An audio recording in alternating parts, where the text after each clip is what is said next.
最后一次想到吸引力是什么时候？1小时前？5分钟前？还是10秒钟前？很可能和其他人一样在想这件事。这支影片就来说说7件做了就让我们在心理上不那么受欢迎的事。1. 举止冷漠且疏离。是的，拖延症可能带来不错的感觉，但并不吸引人。1992年，心理学家莫兰德和比奇出于对见对方的次数能带来多大吸引力之间关系的好奇，请4名女性假扮学生参加一个大型心理入门班课程。在学期结束时，班上的学生们被要求评价这些女性对他们的吸引力。研究人员发现，上课越少的女性，其他学生对他们的评价就越低，还有的学生基本上都把它忘了。下次我骑车去上课的时候，会努力记住这项研究。2. 表现的粘人，经常黏在一起，是典型的年轻人恋爱现象。来自加州大学圣地亚哥分校的3名社会心理学家进行了一项研究，研究受试者的身体距离与他们喜欢对方程度之间的关系。研究人员得出了一个惊人的发现，他们请学生说出他们喜欢和不喜欢的人，最后发现学生们最喜欢的是那些经常见面的人，但同时也发现学生们最不喜欢的人是那些被迫花时间和他们在一起的人。换句话说，要小心，不要在和喜欢的人在一起的时候让他们心烦意乱。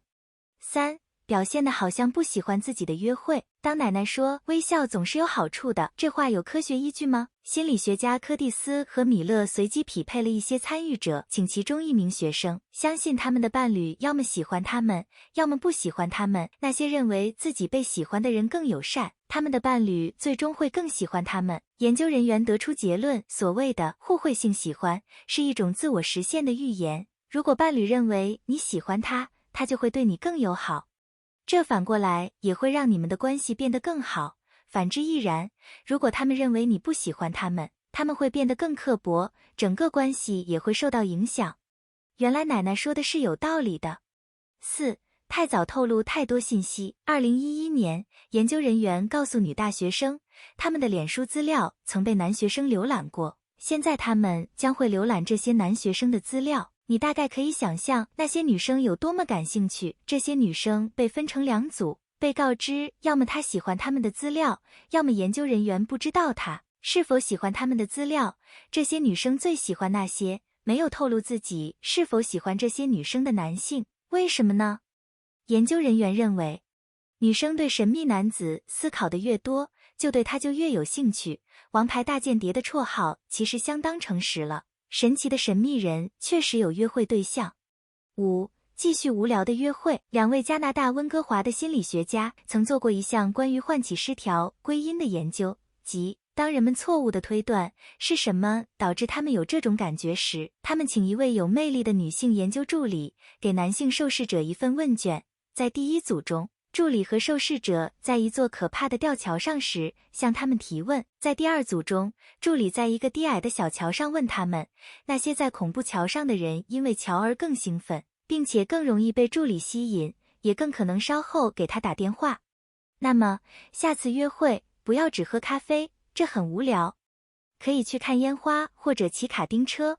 6. 使用俗气的话搭讪。研究吸引力的心理学家总结出了3种一般会用到的搭讪策略：可爱轻率的，比如你的地方还是我的；无伤大雅的，比如你觉得音乐怎么样；直截了当的，我能请你吃午饭吗？一项研究询问了男性和女性，他们更喜欢哪一种搭讪方式，大多数策略都适用于被女性接近的男性。然而，比起可爱或轻率的搭讪，女性往往更喜欢无伤大雅的、直截了当的。底线是对方没有吸引力。所以现在知道了，问一个人从天上掉下来疼吗？科学地说，这是最蹩脚的搭讪方式。